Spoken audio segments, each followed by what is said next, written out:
Iris Bella dapat hak asuh anak usai resmi cerai dari Amar Zoni. Iris Bella dan Amar Zoni resmi bercerai setelah kurang dari 5 tahun membina rumah tangga. Dalam putusan melalui sistem e-court, Iris Bella mendapatkan hak asuh kedua anaknya. Sidang dihadiri para pihak secara elektronik.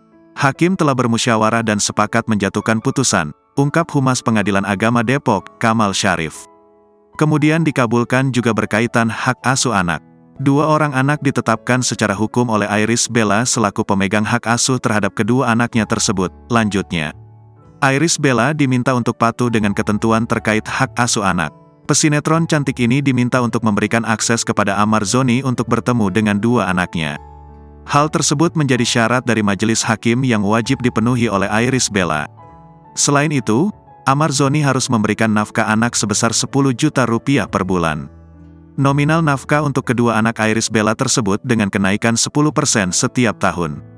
Saat putusan sidang cerai, Amar Zoni tengah mendekam di dalam penjara atas penyalahgunaan kasus narkoba untuk ketiga kalinya.